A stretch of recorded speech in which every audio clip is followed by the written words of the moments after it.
देखिए, कोमी कपूर एकदम हरियाणा में चर्चा में आ गई हैं। वो इसलिए कि उन्होंने एक कॉलम में अपने ये बात कही इंडियन एक्सप्रेस में कि मुख्यमंत्री के बदले जाने की संभावना है। तो इस चीज़ को लेके हरियाणा के लोगों में उनकी उत्सुकता पैदा हुई। जहाँ तक कोमी कपूर का सवाल है, तो वो कंट्रीब्यूटिंग एडिटर हैं फिलहाल इंडियन एक्सप्रेस में, और उससे पहले 4 दशक का उनका पत्रकारिता का अनुभव है, जिसमें उन्होंने एक किताब भी लिखी थी इमरजेंसी पे, और पारसी कम्युनिटी पे, पारसी समुदाय पे उनकी एक किताब बहुत चर्चित हुई थी। तो एक बड़ा प्रतिष्ठित नाम भारत की पत्रकारिता में, अंग्रेजी पत्रकारिता में कोमी कपूर का है। देखिए, जो कॉलम है उनका, एक तो वो मैं बताऊँ, चूँकि बहुत प्रतिष्ठित पत्रकार हैं और इंडियन एक्सप्रेस में छपना और नियमित रूप से कॉलमकार के रूप में एक पहचान बनाना बहुत बड़ी बात है। तो उनको एक सिरे से खारिज नहीं किया जा सकता कि कोमी कपूर ने कुछ कहा है तो वो बात मजाकिया लहजे में कह दी है या ऑफ द रिकॉर्ड कुछ कह दिया है। जब वो ये कह रही हैं कि इस तरह की सूचना उनके पास है, तो इसमें बिल्कुल दम है और कहीं न कहीं बहुत ही भरोसेमंद सूत्रों से जानकारी उनको मिली है। जैसा उन्होंने खुद ये बताया है कि कुछ आरएसएस फंक्शनरीज़ को मनोहर लाल खट्टर ने अपने निवास पे बुलाया चाय के लिए, और जब उन्होंने उनको कहा कि आपको जो स्थापित लाल रहे हैं हरियाणा की राजनीति में, बंसी लाल जी, देवीलाल और भजन लाल, उनके रिकॉर्ड को आप तोड़िए, उस कीर्तिमान को ध्वस्त कीजिए।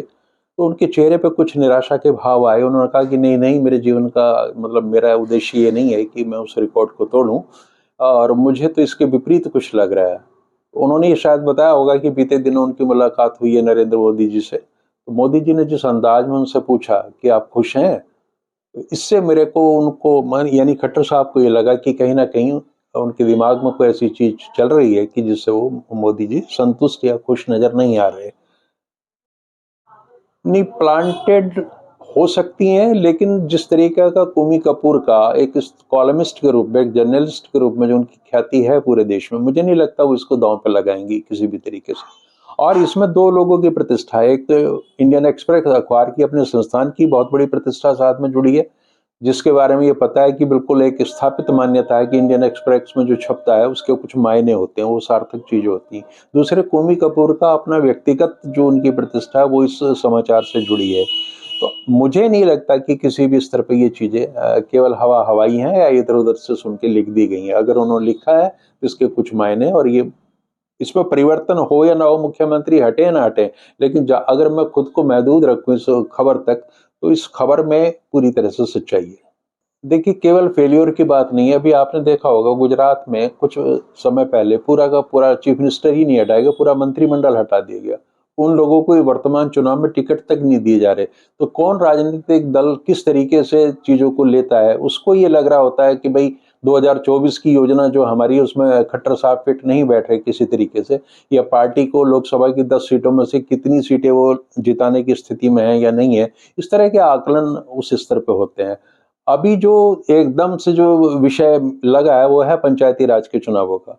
क्योंकि राष्ट्रीय मीडिया में जो कुछ भी हरियाणा का हिस्सा आया है इन खबरों को लेके, उसमें एक बात साफ है, जिस तरह का संदेश गया है कि भारतीय जनता पार्टी की हालत प्रदेश में पतली है, और पंचायती राज चुनावों ने ये सिद्ध कर दिया है। हालांकि ये अलग बात है कि हो सकता है चेयरमैन वगैरह इन लोगों की ज्यादा बन जाए तोड़ फोड़ करके, और सिंबल पे भी सारे चुनाव नहीं लड़ा गया था।